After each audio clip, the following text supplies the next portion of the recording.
नमस्कार। DD news पर आप देखना शुरू कर चुका है हमारा खास प्रोग्राम। इस वक्त मैं हूं लाल चंद्र सिंह।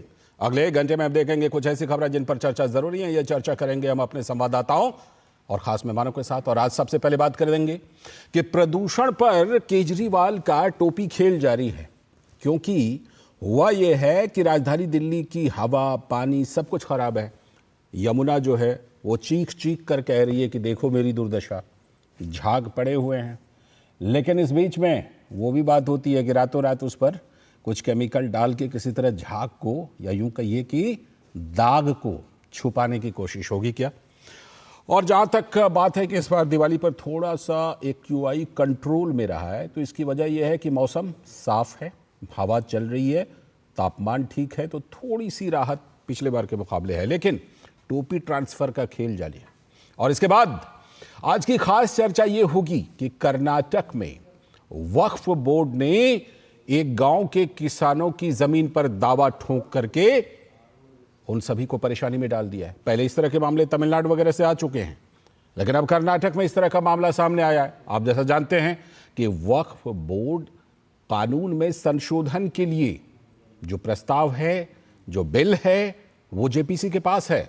लेकिन इस बीच ये सब हो रहा है, तो आखिर इससे एक बार फिर से ये बात साबित होती है कि जरूरत तो है संशोधन की। इस पर आज खास चर्चा खास मेहमानों के साथ। और इसके बाद बात करेंगे कि कांग्रेस के राष्ट्रीय अध्यक्ष मल्लिकार्जुन खड़गे को ज्ञान प्राप्त हुआ और उन्होंने बोला कि ये जो फ्रीबी वाली राजनीति है, जिसमें कि अंधाधुंध दिए जाते हैं गारंटी पर गारंटी, गारंटी पर गारंटी, ये कितनी खतरनाक हो सकती है। प्रधानमंत्री भी कह चुके हैं कि ये जो फ्रीबी वाली शॉर्टकट वाली सियासत है ना, ये शॉर्ट सर्किट कर देती है।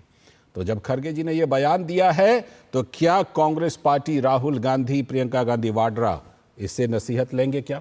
इस पर भी करेंगे बात, होंगे तमाम सवाल जवाब। लेकिन सबसे पहले इस वक्त की हेडलाइंस। केंद्रीय गृह मंत्री अमित शाह का गुजरात दौरा। कचरा से ऊर्जा बनाने के राज्य के सबसे बड़े संयंत्र का किया उद्घाटन। 1000 मीट्रिक टन कचरे से हर दिन बनेगी 15 मेगावाट बिजली। झारखंड में दूसरे चरण के लिए नाम वापसी का अंतिम दिन आज। हेमंत सोरेन के हलफनामे को लेकर गरमाई सूबे की सियासत।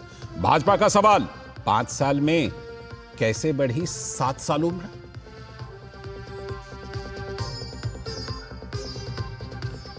भाजपा के नेता और पूर्व केंद्रीय मंत्री रविशंकर प्रसाद ने कांग्रेस पर वक्फ को गलत कामों में पनाह देने का लगाया आरोप। कहा कांग्रेस राज में गरीब किसानों की जमीन को हड़पने नहीं देंगे।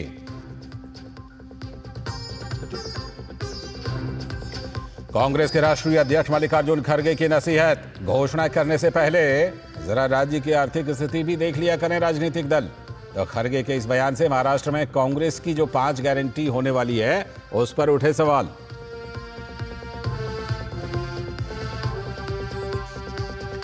छठ से पहले यमुना नदी में जहरीली झाग को लेकर भाजपा के निशाने पर दिल्ली की सरकार। महिलाओं के स्वास्थ्य से खिलवाड़ करने का लगाया आरोप।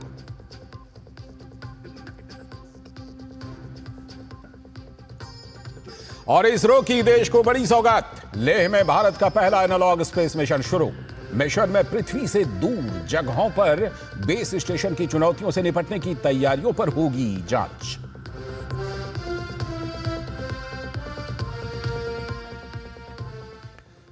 तो ये आपने देखा इस वक्त तक की हेडलाइंस। अब देखते हैं खबरों को विस्तार से। और आज सबसे पहला और सबसे बड़ा मुद्दा राजधानी दिल्ली से जुड़ा हुआ है कि प्रदूषण को लेकर बुरा हाल है, हवा खराब, पानी खराब। लेकिन केजरीवाल जी का टोपी ट्रांसफर वाला जो खेल है वो जारी है। तो राजधानी दिल्ली में प्रदूषण का स्तर पहुंचा खतरनाक स्तर पर। और पिछले साल के मुकाबले हालांकि AQI जो है, यानी कि हवा की गुणवत्ता का जो मानक है, उसकी जो माप है, वो थोड़ी कम है AQI। तो उसको लेकर के आम आदमी पार्टी की सरकार क्रेडिट ले रही है, दावा कर रही है कि देखिए इस बार AQI कम है। लेकिन लोगों को प्रदूषण से भारी परेशानी हो रही है। आगे चलकर ये भी बताएंगे कि इस बार AQI थोड़ी सी कम है क्यों। दिल्ली की आम आदमी पार्टी सरकार ने प्रदूषण पर कुछ नहीं किया, ये तो बार बार साबित हो रही है। अदालतों में भी ये बात आ रही है। पंजाब समेत पड़ोसी राज्यों में पराली जलाने पर नियंत्रण के लिए कोई कदम नहीं उठाया दिल्ली की सरकार ने। पहले केजरीवाल जी की सरकार थी, आजकल आतिशी जी की है। अरविंद केजरीवाल की उल्टे बीजेपी शासित राज्यों हरियाणा और उत्तर प्रदेश पर ठीकरा फोड़ने की कोशिश। जब तक पंजाब में सत्ता में नहीं थे तो वहां भी ठीकरा फोड़ते थे। अब हम आपको बताते हैं कि एक्यूआई में इस बार थोड़ी सी कमी है। किस वजह से? दरअसल ये मौसम की वजह से है। मौसम में ज्यादा तापमान है इस बार, आपने भी महसूस किया होगा अगर आप दिल्ली एनसीआर में रहते हैं। और हवा का जो है वो बहाव इस बार है, थोड़ी थोड़ी हवा चल रही है। इसी के चलते एक्यूआई थोड़ी सी कम है, थोड़ी सी राहत है। तो आम आदमी पार्टी सरकार के टोपी ट्रांसफर वाले उपाय पर बीजेपी भड़क उठी। बीजेपी ने कहा पराली पर ठोस पहल के बिना समाधान संभव ही नहीं है। और इस बीच जरा यमुना की जहरीली झाग को देखिए, वो अपनी बदहाली की आंसू अलग रो रही है। छठ पूजा से पहले यमुना घाट में अब जहरीली झागों को हटाने की कोशिश हो रही है। दिल्ली की आम आदमी पार्टी सरकार पहले भी केमिकल का रातों रात इस्तेमाल करती है ताकि किसी तरह झाग को हटा सकें, मिटा सकें, दाग को छुपा सकें। तो दिल्ली सरकार की ये क्या झाग छुपाने की फिर से कोशिश रहेगी यमुना में? बड़ा सवाल यह है कि दिल्ली को तो लंदन पेरिस बनाने का दावा किया था, वादा किया था, लेकिन प्रदूषण को लेकर कर क्या रहे हैं? जो कर रहे हैं वो दिख रहा है। बजट तो पूरा का पूरा जा रहा है, लेकिन जो दिख रहा है आपको टेलीविजन स्क्रीन पर वो आपके सामने। यही किया है और यही हुआ है। लेकिन दिल्ली सरकार में मंत्री और आम आदमी पार्टी के नेता गोपाल राय का कहना है कि इस साल प्रदूषण पिछले साल के मुकाबले कम है। क्वालिटी इंडेक्स कई दिनों से है, लेकिन आज दिवाली के अगले दिन जिस तरह का सभी लोगों का अनुमान था कि प्रदूषण का स्तर काफी बढ़ जाएगा, उसमें एक नियंत्रण दिख रहा है। और मैं इसके लिए दिल्ली के सभी लोगों का, सभी विभागों का जो सामूहिक प्रयास रहा है, उसकी एक सफलता मानता हूं। मैं दिल्ली वालों को इसके लिए बधाई देना चाहता हूं कि उन्होंने एक जिम्मेदार नागरिक की तरह व्यवहार किया। वास्तव में क्या ऐसा कुछ हुआ है? आप खुद इस चीज को महसूस कर सकते हैं, या फिर मौसम की वजह से थोड़ी सी राहत है। दरअसल भाजपा ने दिल्ली में प्रदूषण को लेकर आम आदमी पार्टी सरकार पर हमला बोलते हुए शहजाद पूनावाला, जो भाजपा के प्रवक्ता हैं, उन्होंने कहा कि छठ पूजा आने से पहले दिल्ली की आप सरकार अब केमिकल छिड़काव कर झाग को दबाने छुपाने की कोशिश करती है। इस बार भी कर सकती है। छठ पूजा से आने से पहले ये लोग फोम छिड़क रहे, डिफोमर छिड़क रहे, डिफोमर कॉन्सेंट्रेट। ये ब्लू डब्बे में आपको डिफोमर कॉन्सेंट्रेट दिख रहा है, ये छिड़क रहे हैं। और ये डिफोमर कॉन्सेंट्रेट से ऊपर से सतही रूप से तो ये साफ हो जाएगी, ऊपर से कॉस्मेटिकली साफ हो जाएगी, पर पानी प्रदूषित ही रहेगा, पॉइजनस रहेगा, उल्टा और पॉइजनस होगा। ये बोट के माध्यम से भी फोम हटाने जा रहे हैं। क्या इससे पानी साफ होने वाला है? 2025 में ये इतनी साफ होगी कि मैं डिप करूंगा, मैं सिप करूंगा, मैं डुबकी लगाऊंगा। ये सब वादे केजरीवाल ने किए थे। भाई वीरेंद्र सचदेवा जी ने एक डुबकी मारी, 4 दिन बीमार हो गए। अब छठ पूजा आने वाली है। छठ पूजा में महिलाओं की सेहत के साथ खिलवाड़ करने के लिए केजरीवाल जिम्मेदार है। दरअसल शहजाद पूनावाला जो बात कह रहे हैं वो यूं ही नहीं कह रहे हैं। पहले भी, पिछले सालों में भी दिल्ली सरकार के जो कुछ कर्मचारी हैं वो रातों रात केमिकल छिड़काव करते हुए पकड़े गए हैं। इसीलिए शहजाद पूनावाला ऐसी बात कर रहे हैं। लेकिन क्या कुछ हवा पानी को लेकर के दिल्ली में हाल है? सीधे जुड़ते हैं निशांत राय, हमारे संवाददाता ग्राउंड जीरो से हमारे साथ जुड़ चुके हैं। निशांत, पहले बात हवा की। गोपाल राय कह रहे हैं, आम आदमी पार्टी सरकार कह रही है कि देखिए इस बार जो है कुछ कम है। ऐसा लगता है कि मौसम को लेकर जिसको भी थोड़ी सी जानकारी है, हम सब जानते हैं कि प्रदूषण एक्यूआई बढ़ता तब है जब ठंडक की दस्तक जो है होती है वो ज्यादा होती है और हवा बिल्कुल नहीं चलती, तब जाकर प्रदूषण का लेवल बढ़ता है। ऐसा लगता है जैसे इस बार बिल्ली के भाग से छींका टूटा है क्या, और उसका इस्तेमाल कर रहे हैं दिल्ली सरकार के मंत्री और आम आदमी पार्टी।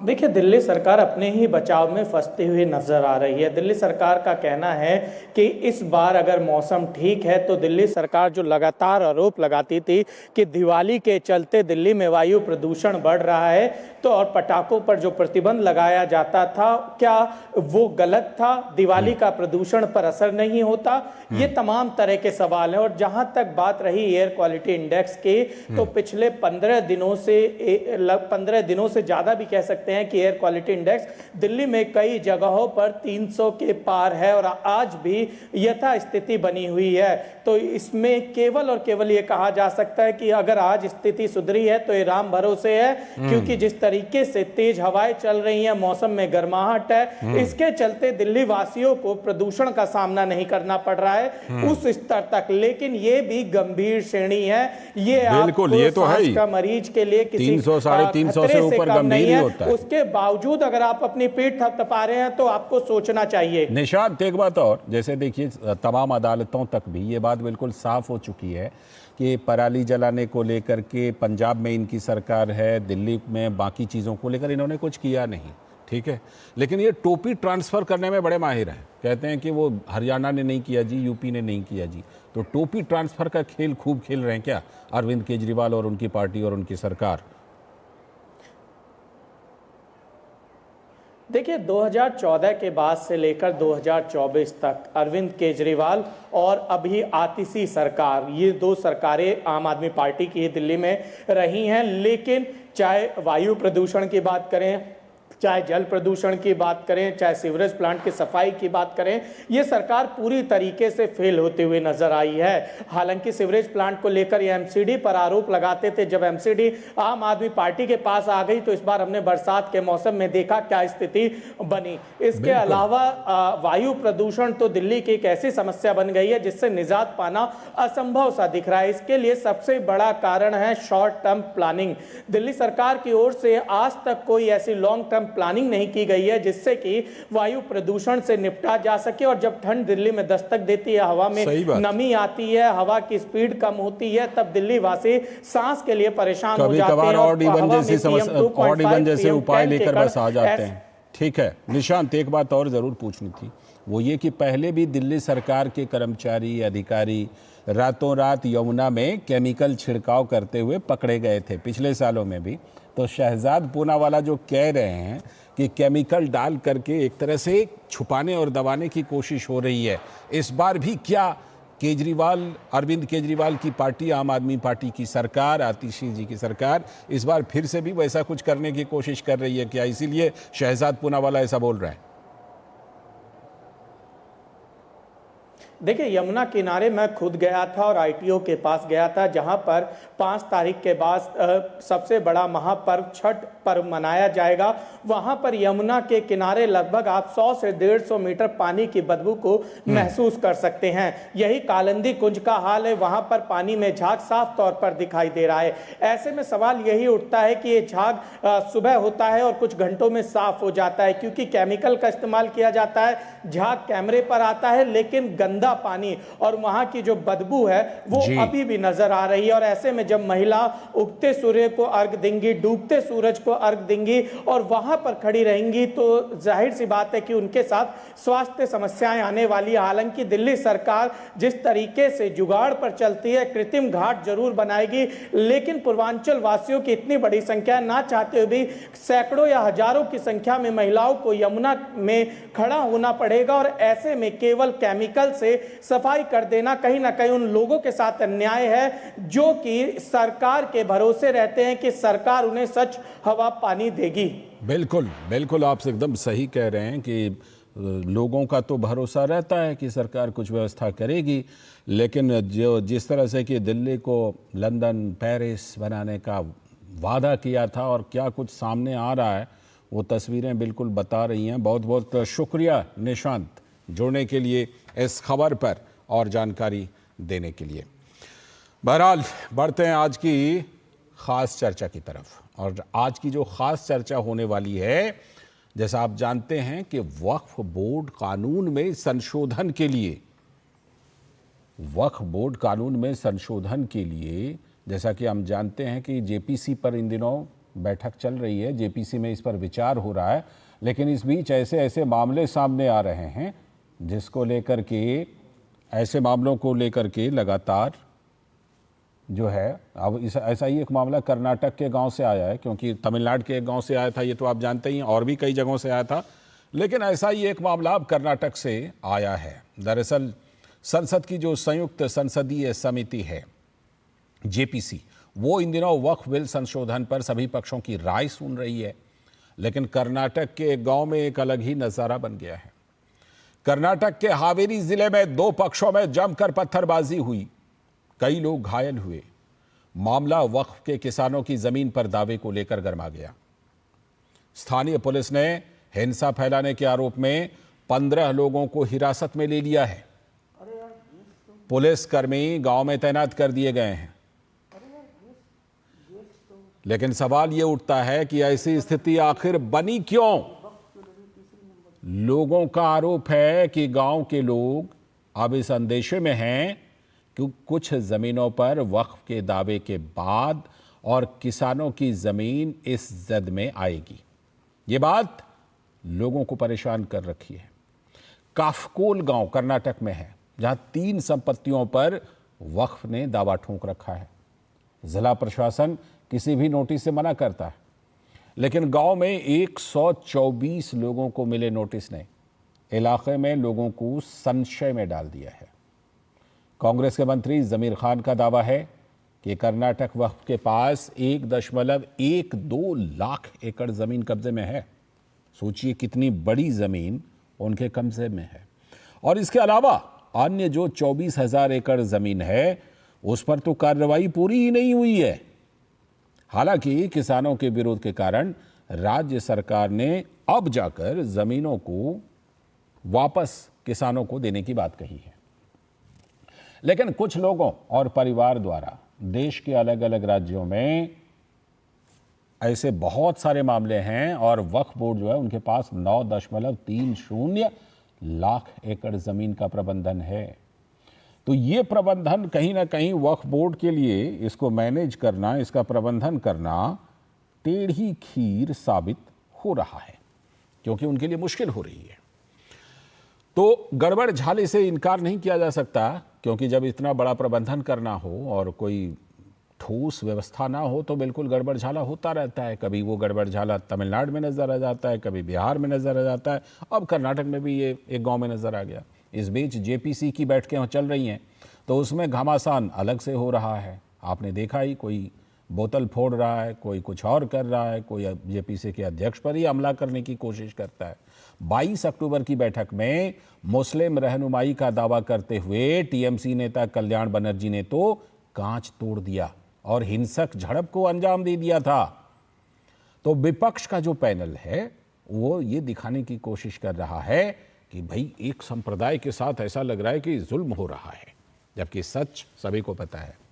ये दरअसल स्टेट विद इन स्टेट का मसला है, क्योंकि आप जानते हैं कि ज़मीन जो है वो ज़मीन किसका मैटर है, ये सरकार का मैटर है।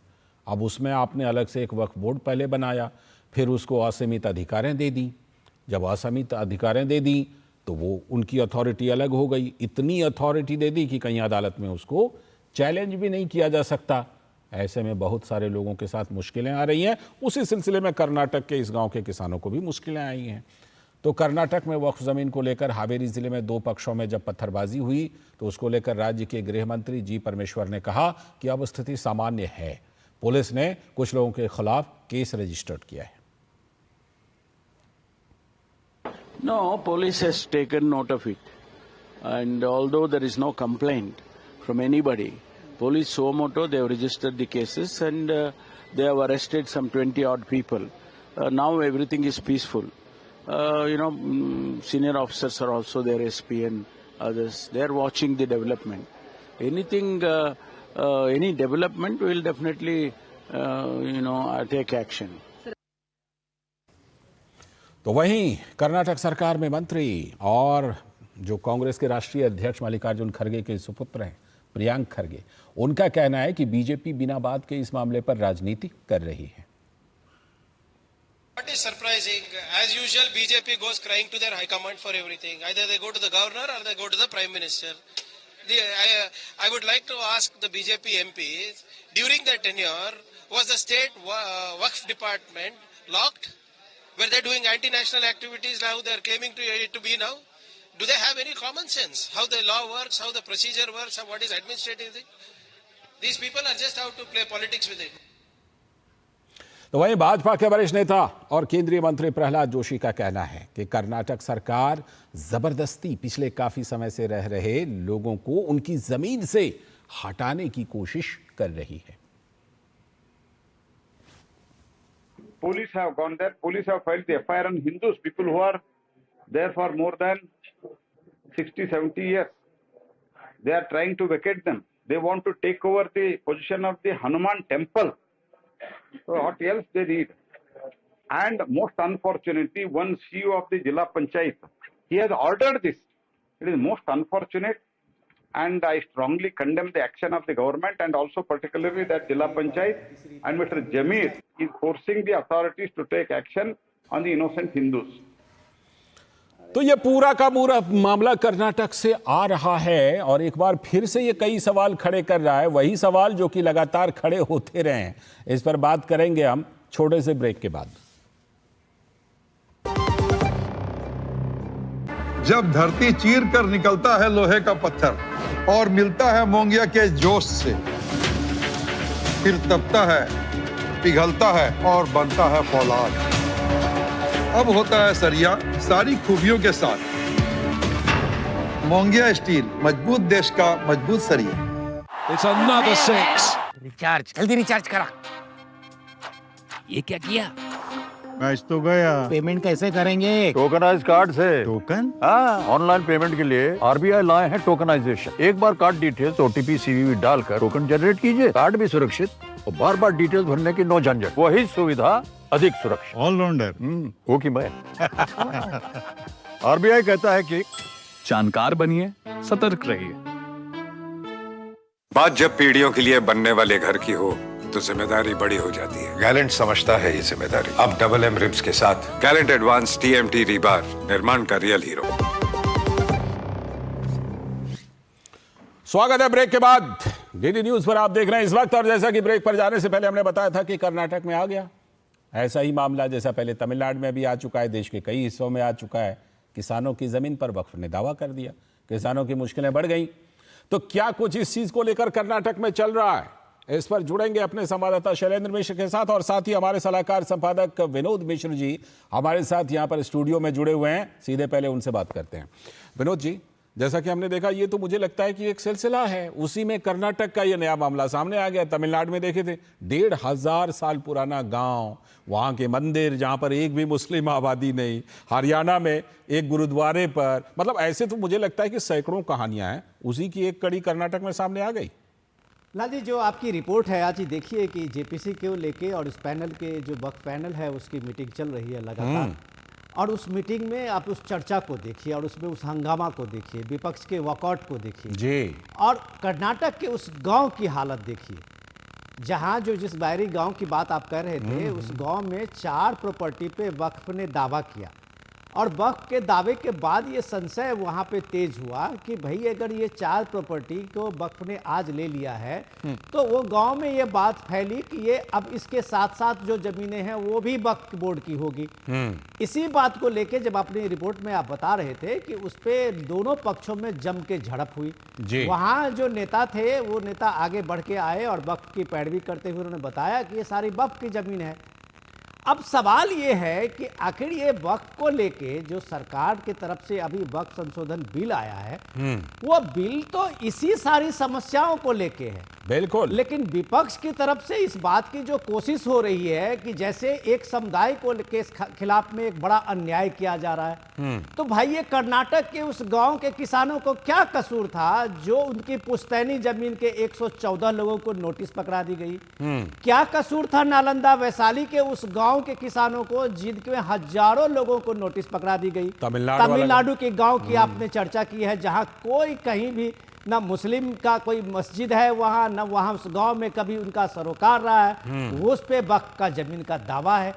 अब सवाल ये है कि सीधे सीधे इस बात को मान के चले कि वक्फ को, जो अपनी रिपोर्ट में आप कह रहे थे, क्या वक्फ बोर्ड इस देश में स्टेट विद इन स्टेट का दर्जा ले लिया है? यस। क्या एक रेलवे के बाद, सब डिफेंस के बाद सबसे बड़ी प्रॉपर्टी वक्फ की 9.5 लाख एकड़ हुई, और वो 9.5 लाख एकड़ के मैनेज करने वाले वो चंद लोग, वो चंद खानदानों के परिवारों के लोग जो एक बंदर बांट का सिलसिला बनाए हुए हैं, जिसमें 90,000 से ज्यादा मुस्लिम जो लोग हैं, पीड़ित हैं, उनका एप्लीकेशन है, उनकी सुनवाई किसी कोर्ट में ना हो। तो इस देश में जो एक तरह से आप एक भसर आप कह लीजिए, आपने डाल दिया है वक्फ के नाम पे, और उस पे अगर संशोधन की चर्चा हो रही है, तो आपने जैसे बताया कि अभी जेपीसी की मीटिंग में कांच की बोतल तक तोड़ी गई, हिंसक आरोप भी लगा है कल्याण बनर्जी पे, टीएमसी सांसद पे। आप उसमें वहां ओवैसी साहब का रुख देख लीजिए, जैसे लगता है कि सरकार उनकी सारी प्रॉपर्टी छीन रही हो। तो ये सारी चीजें, जब ये अंदेशा क्यों है? ये अंदेशा मुझे लगता है कि सबसे ज्यादा विपक्ष के लोगों और खास करके जो मुस्लिम रहनुमाई करने का दावा करते हैं उनके पास पे है। बिल्कुल। क्यों ओवैसी साहब कहते हैं कि अगर ये वक्फ संशोधन बिल लाया गया और पास हुआ तो यूपी में हमारी 2.5 लाख एकड़ जमीनें छीन जाएगी? ऐसा क्यों कह रहे हैं? क्योंकि उसका जवाब देते हुए खुद कह रहे हैं कि ये 2.5 लाख जमीन की हमारे पास कोई कागज नहीं है। अगर कोई कागज नहीं है और आप लाल किला कह दो कल वक्फ की है, परसों ताजमहल कह दो वक्फ की है, रेलवे स्टेशन वक्फ की है, पार्लियामेंट वक्फ की है, जो हमने एक रिपोर्ट भी दिखाई थी कि यहाँ एक मुस्लिम नेता का था कि वक्फ के लीडर है, वो उनका आरोप था कि हमको पार्लियामेंट किसी का लीज मिलना चाहिए, ये वक्फ की जमीन पे संसद भवन है। तो सवाल है ये हिंदुस्तान में हो क्या रहा है? ये बात आज उस गांव के लोग जो सड़क पे उतरे हैं उनको समझाने की जरूरत है। और एक बात बिल्कुल जो आपने कहा कि जेपीसी की जब बैठक होती है तो या तो उसके अंदर या उसके बाहर, जो देखिए ये विपक्षी नेता हैं, ये इस तरह प्रोजेक्ट करते हैं जैसे कि कोई एक समुदाय पर बड़ा जुल्म होने जा रहा है और ये उनको बचा रहे हैं। लेकिन आपने बिल्कुल सही कहा, डेटा क्या है? डेटा ये है कि वक्फ बोर्ड की मनमानी से पीड़ित लोगों में से भारी संख्या में खुद मुस्लिम लोग हैं और उन्होंने केस दायर कर रखा है वक्फ बोर्ड के विवादों को लेकर के। यह भी अपने आप में एक बहुत बड़ा खेल है विनोद जी, कि जो कहते हैं कि हम तो बचा रहे हैं उनको, उनके नाम पर राजनीति कर रहे हैं, वो अपनी राजनीति कर रहे हैं और ये नहीं देख रहे हैं कि पीड़ित लोगों में ज्यादातर लोग तो मुस्लिम ही हैं जिन्होंने केस ठोक रखा है। लाल जी देखिए, ये इंपॉर्टेंट है इस डिस्कशन में ये बताना कि कर्नाटक सरकार आज उस गांव का 114 लोगों को जो नोटिस गई थी वक्फ की तरफ से, और वो सरकार आज आगे बढ़ के कह रही है कि हमने सारे नोटिस वापस ले लिए हैं, किसानों को जमीन दे दी गई है। अब सवाल है, जब किसानों की जमीन थी ही तो आपने कौन सा ये नोटिस फिर गया ही क्यों? ये नोटिस तो गया क्यों? आपका वक्फ से जिला प्रशासन की तरफ से नोटिस संज्ञान में अगर ये नोटिस गई है तो उसी समय गलत था। बिल्कुल। स्टेट गवर्नमेंट को वो बताना चाहिए था ये क्लेम फर्जी है। आपने कुछ लोगों को खुश करने के लिए एक तरह से किसान को हाथ में यह पकड़ा दिया नोटिस। जैसे इसका बीजेपी के तरफ से विरोध शुरू हुआ, जब किसान बीजेपी के नेता से मिलना शुरू किया और बीजेपी नेता ने ग्राउंड जीरो पे जाके उसका मुआयना किया और एक विरोध शुरू किया कि सरकार को लगा कि शायद ये प्रेशर हम पे ज्यादा भारी पड़ेगा, तो उससे पहले उन्होंने वापस ले लिया। अब सवाल ये है कि नालंदा के गांव हो, चाहे तमिलनाडु के गांव हो, हरियाणा के गांव हो, ये गांव में जब किसान पीड़ित हो रहे हैं, अभी आपके सामने में अभी इमामबाड़ा का आप देख लीजिए, दिल्ली में रानी लक्ष्मीबाई की एक मूर्ति लगने में हाई कोर्ट की पैरवी करनी पड़ी। हाई कोर्ट के आदेश के बाद स्वतंत्रता सेनानी के वो वीरांगना की मूर्ति हम लगा पाए हैं, रानी लक्ष्मीबाई की मूर्ति को उस डीडीए के उसके पार्क में। अब डीडीए की जमीन है और वक्फ का क्लेम है कि ये जमीन हमारी है, तो अब ये इस बात को समझना चाहिए कि संसद को इस पे ये 2013 का और 2009 का जो अमेंडमेंट है उसको कोर्स करेक्शन की जरूरत है। उसी के लिए तो 2006 में आप ये ध्यान देने की जरूरत है कि 2006 में जो वक्फ की जमीन 1.5 लाख एकड़ जमीन थी, वो 2013 अमेंडमेंट के बाद 9.5 लाख एकड़ जमीन क्यों हुई और कैसे हुई, ये सवाल तो संसद में पूछने का हक भारत की जनता को तो है। बिल्कुल 6 गुने से भी ज्यादा हो गया। और बिल्कुल हम लोग कई बार इस पर बात कर चुके हैं और कई जो मुस्लिम स्कॉलर हैं उनको भी हमने आमंत्रित किया था। उन्होंने कहा ये सब जो है ना, कुछ लोगों का घालमेल है, खेल है। आम मुसलमानों को भी वक्फ बोर्ड से और उनकी तरफ से कुछ नहीं मिला आज तक, कुछ भी नहीं। सब ये लोग, कुछ लोग मिलकर बंदर बांट करते हैं। फिलहाल आप बने रहिएगा हमारे साथ विनोद जी। आगे चलकर हम चर्चा करने वाले हैं कि मल्लिकार्जुन खड़गे को आत्मज्ञान प्राप्त हुआ है। उन्होंने कहा है कि ये अंधाधुंध जो है गारंटी मत दिया करो, इससे बड़ा कबाड़ा हो जाता है। प्रधानमंत्री तो पहले भी कह चुके हैं। तो आज की खास चर्चा हम लोग अब उसी पर करने वाले हैं कि मल्लिकार्जुन खड़गे का जो बयान आया उसको लेकर बीजेपी को मौका मिला, खरी खरी सुना दी। बोले कि बिल्कुल अब आत्मज्ञान हो गया आपको, अब आपने कबूल लिया कि आप अब तक कर क्या रहे थे, कर्नाटक में क्या किया, हिमाचल में क्या किया। तो 5 गारंटी के बोझ से दबी कर्नाटक सरकार की, चाहे फ्री बस हो, फ्री बिजली हो और बहुत सारे फ्री भी 5 गारंटी। इस स्कीम से कर्नाटक सरकार का टेंशन तो बढ़ा हुआ है। इस बीच पार्टी के राष्ट्रीय अध्यक्ष मल्लिकार्जुन खड़गे ने उनको हिदायत दी है और खड़गे ने अपने नेताओं को हिदायत देते हुए कहा कि उतनी ही गारंटी का वादा करें जितना दे सकें, वरना तो सरकार दिवालियापन की तरफ चली जाएगी। पीएम मोदी भी फ्री बी की इस सियासत को शॉर्टकट की सियासत कह चुके हैं और यह भी कह चुके हैं कि इसका तो शॉर्ट सर्किट होना तय मानिए। लेकिन चुनावी फिजा में बात कुछ और हो जाती है। राहुल गांधी और प्रियंका गांधी वाड्रा के चुनावी फिजा में उतरते ही फ्री बी की तो बौछार होने लगती है। तो बीजेपी के नेता और पूर्व केंद्रीय मंत्री रविशंकर प्रसाद ने आरोप लगाया कि कांग्रेस पार्टी ने पहली बार यह माना कि उसने जनता के साथ धोखा किया है और मल्लिकार्जुन खड़गे जी को इसके लिए माफी मांगनी चाहिए। कर्नाटक की बात तो हमने की ही, हिमाचल को देख लीजिए, दिवालिया घोषित होने की स्थिति में वहां पर पहुंचा दिया। कभी शौचालय पर टैक्स, कभी बस में सामान ले जाने के वजन पर टैक्स, इस तरह की खबरें आती ही रहती हैं। अब कांग्रेस ने इसी तरह की गारंटी वाला धोखा महाराष्ट्र और झारखंड के लिए भी आजमाया है, क्योंकि वहां दोनों जगह चुनाव हो रहे हैं। दरअसल इसकी शुरुआत कहां से हुई थी, मास्टरमाइंड कहां है? अरविंद केजरीवाल। उन्होंने फ्रीबी मॉडल को अपनाया था और दिल्ली में कई बार जीत दर्ज की, पंजाब में। तो राहुल गांधी अब क्या करते हैं कि उन्हीं के फॉर्मूले पर लगभग हर चुनावी राज्य में फ्रीबी की 5 गारंटी दे डालते हैं, ऐलान कर देते हैं और अपने ऐलान के साथ कर्नाटक और हिमाचल के मॉडल को भी जोड़ते हैं कि देखिए हमने वहां दिया है। लेकिन कोई पूछे कि वहां की हालत क्या है? महाराष्ट्र में गारंटी कार्ड में भी उसी 5 गारंटी का दावा किया गया है। पार्टी ने लोकसभा चुनाव में भी खटाखट इकोनॉमी जो थी 8,500 रुपये महीने, उसको जोरदार तरीके से प्रचार करके 8,500 रुपये हर व्यक्ति के पॉकेट में, हर वोटर के पॉकेट में डालने वाला गारंटी कार्ड तक भरवा लिया था।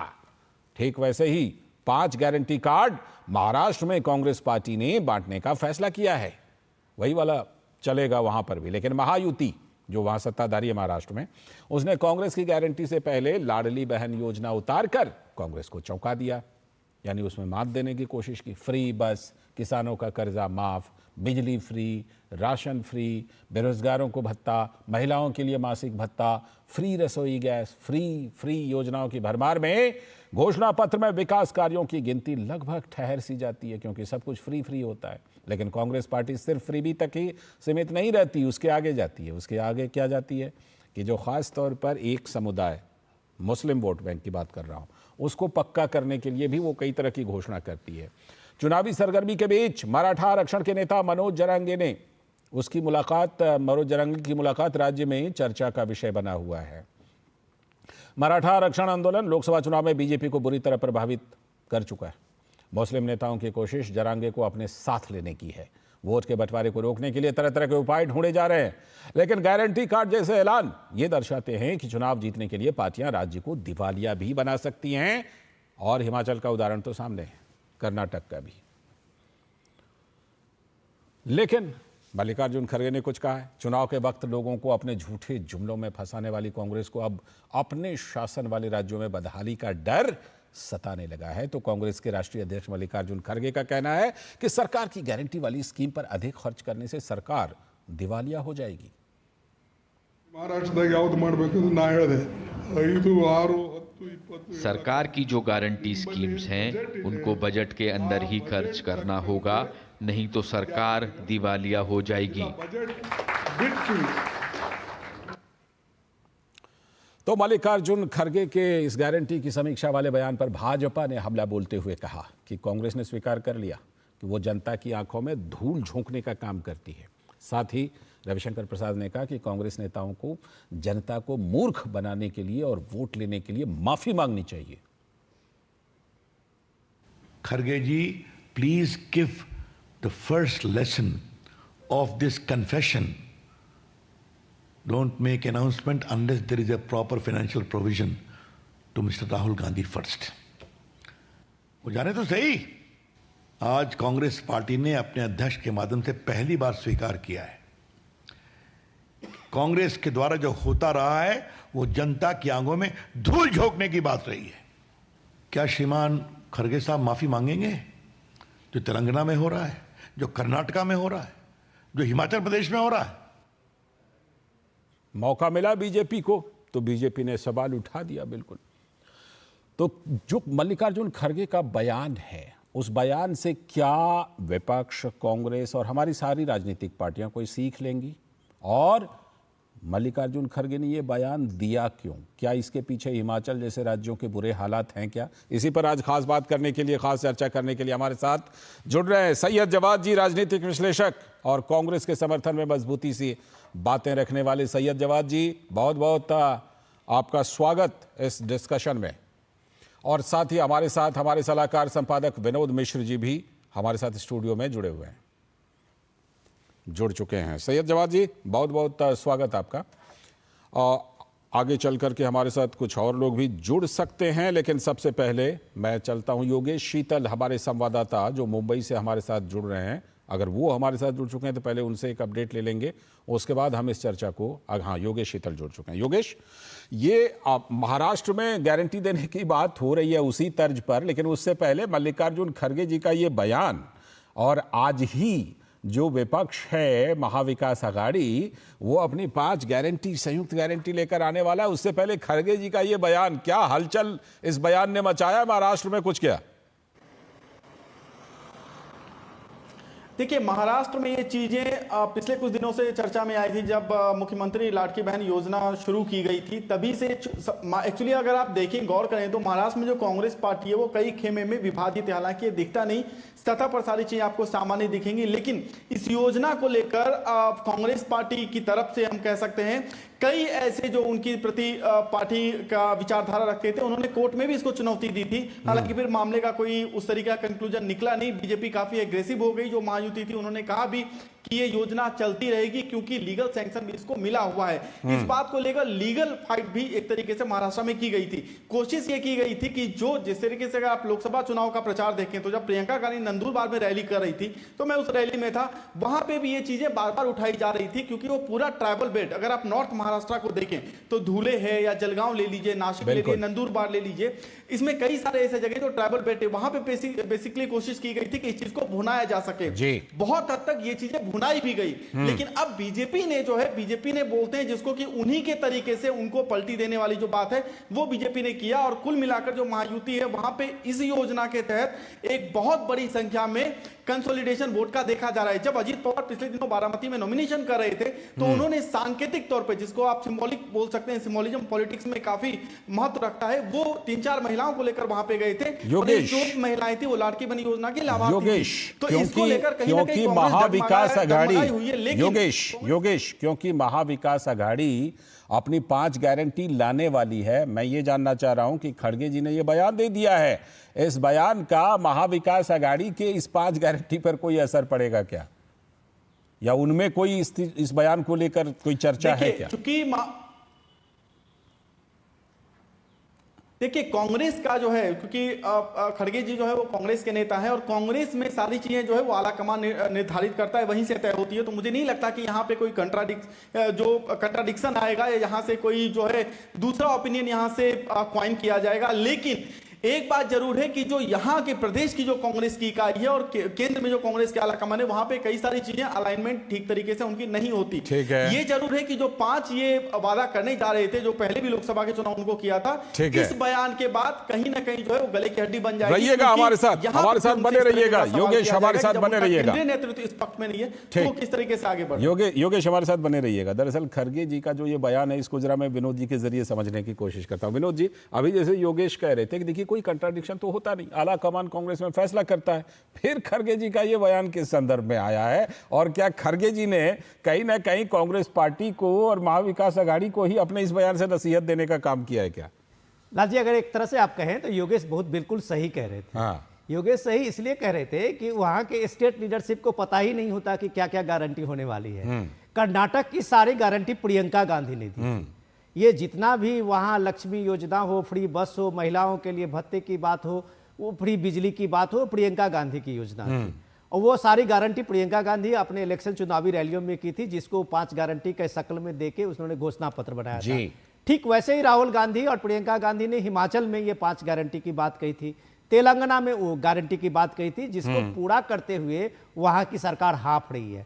पहली बार आपने देश में देखा होगा कि एक स्टेट हिमाचल है जो 1 तारीख को अपने लोगों को, अपने एम्प्लॉय को सैलरी नहीं दे पाई, अपने कर्मचारी। आप ये आपने देखा होगा कि हजारों हजार की तादाद में जो वहां पेंशनधारी थे उनको सैलरी नहीं मिली, टाइम 7 तारीख तक सैलरी नहीं मिली थी। तो ऐसी स्थिति क्यों बनी? आज कर्नाटक में चर्चा इस बात की है कि जो फ्री बस है उसमें एक राइडर लगाया जाए। जैसे केजरीवाल का यहाँ दिल्ली में सबको, महिलाओं को आपने एक बार कर दिया फ्री बस, तो आपने कर्नाटक में उसके प्रेशर में क्या कि हमने फ्री बस, अब उसमें राइडर में एक इकोनॉमिक क्राइटेरिया जोड़ी जा रही है। तो कर्नाटक के 5 गारंटी में आप देखिए कि सब में एक तरह से राइडर लगाया गया। बदले में उल्टे लोगों को क्या मिला कि सारे लोगों पे टैक्स ऊपर से बढ़ा दिए गए, बिजली के दाम बढ़ा दिए गए, वहां पानी के दाम बढ़ाए गए, दूध के दाम बढ़ाए गए। तो जो लाल जी समझने की बात यह है कि दुनिया में कोई भी चीज फ्री नहीं होती। ये बात तो सही आप है। अगर एक किसी को फ्री में लेते हैं तो उसके बदले में कई गुना ज्यादा पे करते हैं। बिल्कुल। तो ये सबसे इंपॉर्टेंट चीज है कि मल्लिकार्जुन खड़गे पार्टी अध्यक्ष, एक राष्ट्रीय कांग्रेस सबसे ग्रैंड ओल्ड पार्टी की ये नसीहत कम से कम आज सारे लोगों को, सारी पार्टियों को समझनी चाहिए, उस पे इंट्रोस्पेक्शन करनी चाहिए। कर्नाटक में जब मल्लिकार्जुन खड़गे बोल रहे थे, शायद हम आपने उस पर गौर नहीं किया, उनके साथ में डिप्टी चीफ मिनिस्टर और चीफ मिनिस्टर दोनों थे। भले ही वो इस बात से सुन के मुस्कुरा रहे हों, लेकिन पार्टी अध्यक्ष ये बात कह रहे थे क्योंकि एमएलए की और मिनिस्टर्स की वहां फीडबैक थी कि डेवलपमेंट काम वहां ठप पड़े हैं। इस 5 गारंटी को पूरा करते करते सरकार बिल्कुल हाँफ रही है। तो सीधे सीधे बीजेपी ने इसको पहला कन्फेशन माना है और उसने कहा है कि सीधे पार्टी अध्यक्ष को इसके लिए माफी मांगनी चाहिए कि आप इस तरह के खटाखट इकोनॉमी की बात करते हैं और लोगों को मिसलीड करते हैं। हिमाचल में तो बेदम हो चुकी है। और आपने सही कहा कि आएगा कहां से? भेड़ को तो स्वेटर ऑफर ही किया जाता है उसी के बाल काट करके, कि तुम्हारा ही बाल काट करके तुम्ही को स्वेटर पहनाएंगे। लेकिन कहा जाता है ना कि कई बार कहा जाता है, सैयद जवाद साहब, कई बार कहा जाता है कि कभी कभार 24 घंटे में सरस्वती जो है वो जिह्वा पर आकर के बैठ जाती है। तो मल्लिकार्जुन खड़गे साहब के इस बयान को क्या उसी संदर्भ में देखूं कि उस समय सरस्वती उनकी जिह्वा पर आकर बैठ गई और उन्होंने ये एक अच्छा बयान, मतलब अगर इस बयान को गंभीरता से लिया जाए, स्वागत किया जाना चाहिए, क्योंकि प्रधानमंत्री भी बार बार कहते रहे कि इस तरह की राजनीति नहीं होनी चाहिए, शॉर्ट सर्किट हो जाएगी। सैयद जवाद साहब, बहुत बहुत धन्यवाद आपको और आपके सभी दर्शकों को, चाहने वालों को, सुनने वालों को, देखने वालों को मेरा जय हिंद, जय संविधान। देखिए क्या है, अभी जिस चीज पे बात करी थी, मुझे एक बड़ी अपनी उत्तर प्रदेश में कहा जाता कि सूप चले तो चले, वो छन्नी भी बोलने लगी जिसमें बात सच थे। अब 2 करोड़ रोजगार तो साहब ऐसा लग रहा है कि हर क्षेत्र में बढ़ रहे हैं। गारंटी की बात हुई थी और आपको बात बता दूं, किसानों की आय जो है वो 2 गुनी नहीं 5 गुनी हो सकती है भाजपा राज में। ये भी चुनावी वादे थे। फिर आदमी जो है बड़ी बड़ी स्पीचेस में वादा करता है आकर के कि 15-15 लाख रुपए का वादा। एक साहब थे, पता नहीं कौन थे, नाम बताइएगा लाल सिंह जी, किसने करा था ये? नहीं, मुझे याद नहीं आ रहा। मैं तो बता दूंगा, मुझे आधा मिनट टाइम दे दीजिए, मैं बता दूंगा। उन्होंने कहा था, सुनिए तो सही, मुझे आधा मिनट टाइम, किसने कहा रैली में, हाँ मैं बता देता हूँ ना, 2014 के चुनाव में उस समय प्रधानमंत्री पद के उम्मीदवार नरेंद्र मोदी ने कहा था, मैं वर्ड दोहरा रहा हूं, कि हमारा धन, काला धन विदेशों के बैंकों में इतना है कि अगर वो सब आ जाए और उसको लोगों में बांट दिए जाएं तो 15-15 लाख रुपए तो यूं ही मिल जाएंगे। यही बयान काला धन वापस, यही बयान था। लेकिन ये याद रखिएगा कि आपकी 5 गारंटी की तरह वो घोषणा पत्र में शामिल नहीं था, ये भी याद रखिएगा। अच्छा, मैं तस्वीर बिल्कुल साफ कर देता हूं। मैं आप जैसे निष्पक्ष पत्रकार को तो मैं अपनी दुआएं देता हूं। शुक्रिया, कम से कम कुछ लोग तो हैं। शुक्रिया सैयद जवाद भाई, शुक्रिया। हमारा काम ही है हकीकत की तस्वीर को सामने रख देना, बस। जी बताइए। बिल्कुल, देखिए जिस तरीके से अब आता हूँ मल्लिकार्जुन खड़गे साहब के बयान को तोड़ मरोड़ करके भारतीय जनता पार्टी पेश करना चाह रही है। तोड़ मरोड़ हो गया। हाँ, तोड़ मरोड़ हो गया, बिल्कुल वैसे हो गया, बिल्कुल वैसे हो गया जैसे किसानों की आय 2 गुनी हो चुकी, मैं तो मान रहा हूँ 4 गुनी हो चुकी हो। और आपको बता दूं, महाराष्ट्र के अंदर, जिसके अंदर माननीय प्रधानमंत्री जी ने किसान से बातचीत करी थी, याद होगा आपको, वो था आपका यवतमहल डिस्ट्रिक्ट। उस किसानों के अंदर जो है हर साल लगभग 150 किसान आत्महत्या कर रहे हैं, लेकिन अब किसानों की आत्महत्या की बात को गंभीरता से भारतीय जनता पार्टी नहीं लेती, क्योंकि महाराष्ट्र के अंदर मल्लिकार्जुन खड़गे जी ने पूरी बात क्या कही, उन्होंने वो बात कही जब डीके शिव कुमार साहब के पास फीडबैक पहुंचा कि कुछ महिलाएं जो हैं वो अपना टिकट ले रही हैं, पे करना चाह रही हैं फ्री में, तो उसको लेकर के उन्होंने बात की। मल्लिकार्जुन खड़गे ने ये बात कही कि कोई भी शख्स ऐसी वादे या ऐसी बयानबाजी ना करे जिससे जो आज की मौजूदा सरकार है, जो विपक्ष है, उनको जो है मौका मिले। उन्होंने अपने कार्यकर्ता, और ये अच्छी बात है कि आप जो है अपने कार्यकर्ताओं को समझा रहे हैं। आप भारतीय जनता पार्टी के थोड़ी ना बयान वीरों के तरीके कुछ भी बयान दे करके चले आए, सदन के अंदर कुछ बयानबाजी कर दें, फिर कह देंगे मैं हृदय से माफ नहीं करूंगा, फिर जाकर के वहीं दूसरी तरफ दूसरी राजनीति, फिर तो ये बता दीजिए। अच्छा, मैं भी ये मान गया, हम लोग सब मान रहे हैं कि बड़ा अच्छा बयान था। मैं ये कह रहा हूं कि क्या इस बयान को, अच्छा बयान, राहुल गांधी और प्रियंका गांधी वाड्रा भी मानेंगे खड़गे जी के इस बयान को? मैं ये कह रहा हूं। देखिए, राहुल गांधी साहब जो बात कहते हैं, सुन लीजिए, वो बड़ी संजीदा गुफ्तगू करते हैं, वो हवाबाजी नहीं करते हैं, ना हवा में कोई बात कहते हैं जो मुंह खटाखट वाले बड़े लोग। नहीं 56 इंची झूठ वाले कहाँ यार, 56 इंची झूठ वाले जो झूठ बयानबाजी करते हैं, उसका नतीजा आपने 4 जून के बाद वो अभी है नहीं, बीजेपी का प्रवक्ता है नहीं, वरना वो देता है चेहरे पे नकाब डाले बैठे, लेकिन है, मैं मानता हूँ कुछ लोग चेहरे पे अब ये तो फिर आप कह दीजिए तो कोई बात। अच्छा सुनिए जावेद साहब, आप बहुत घुमा फिरा के बात कर रहे हैं। अच्छा, विनोद जी देखिए विनोद जी को जवाब देना चाह रहे हैं, विनोद जी को जवाब दे रहे हैं। सुनिए आपकी पार्टी कितना मिसलीड कर रही है वो आपकी बात से समझ के आती है। आप समझिए, आप समझने की कोशिश कीजिए। अरे आप प्लीज समझने की कोशिश सुन लीजिए, फिर मैं आऊंगा, मेरे पास समय है, हम लोग सिर्फ आपका प्रवचन सुने यहाँ पे।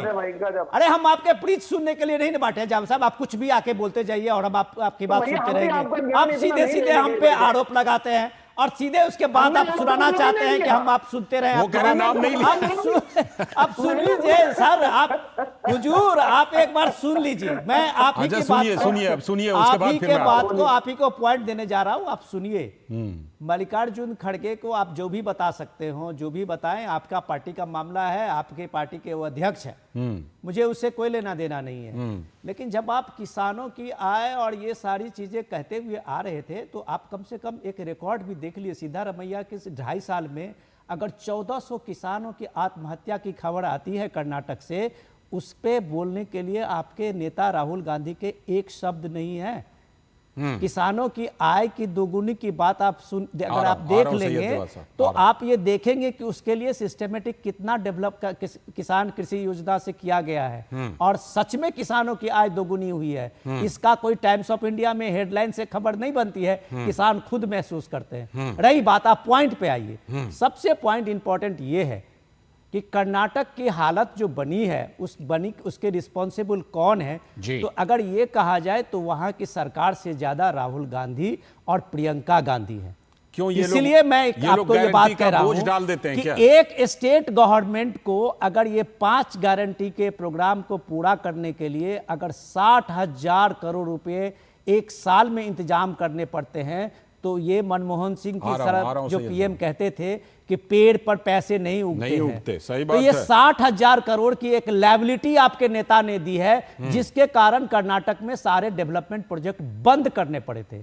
कर्नाटक के ट्राइबल डेवलपमेंट से स्कीम से पैसा, शेड्यूल कास्ट के स्कीम की योजना का पैसा, अगर वहां से पैसा को दूसरे में डाइवर्ट किया जाता है तो आप समझिए कि ये दिवालिया की स्थिति है। कर्नाटक में जो योजनाओं का आप सुनेंगे, मैं एक एक डेवलपमेंट आपको बता सकता हूं कि कर्नाटक की हालत यह है कि अभी इकोनॉमी की आप देख लीजिए कि आप परसेप्शन बनाते हैं सिर्फ कि हम राहुल गांधी ने, हमारा नेता ने ये 5 गारंटी दी थी तो उसको पूरा करना है। आप ये देखिए मल्लिकार्जुन, मैं सैयद जवाद जी बस अभी ये पूरी कर रहे हैं, उसके बाद आप ही के पास की बात कर रहा हूं। जवाद साहब आप सुनिए, मल्लिकार्जुन खड़गे का ये बयान सुप्रीम कोर्ट को सुननी चाहिए। बिल्कुल, मल्लिकार्जुन खड़गे का बयान इलेक्शन कमीशन को सुननी चाहिए। जवाब दीजिए सैयद जवाद साहब। इतने दिनों तक लोग ये कई याचिकाएं अभी सुप्रीम कोर्ट में है कि भैया इस तरह की चीजों को बंद करिए। मल्लिकार्जुन खड़गे ने वही हिदायत दी है। होती है बसों में जो है वो वजन देखा जाता है। आयोग जिस तरीके से कार्य कर रहा है उसके ऊपर तो पूरा विपक्ष जानता है किस तरीके से काम हो रहा है और चुनाव आयोग ने कितनी कार्रवाई करी। इससे पहले लोकसभा चुनाव के अंदर कितनी कंप्लेन पड़ी हुई है, विधानसभा चुनाव के अंदर पड़ी हुई है, कितनी नफरती बयानबाजी और कितनी झूठ बयानबाजी करी है और किसने करी है वो सब जानते हैं। तो चुनाव आयोग की निष्पक्षता के ऊपर मुझे पूरा भरोसा है कि जैसे वो पहले काम करती चली आ रही है और आज भी काम कर रही है 2014 के बाद से लगातार। अब तो खड़गे के बहाने चुनाव आयोग में आ गए।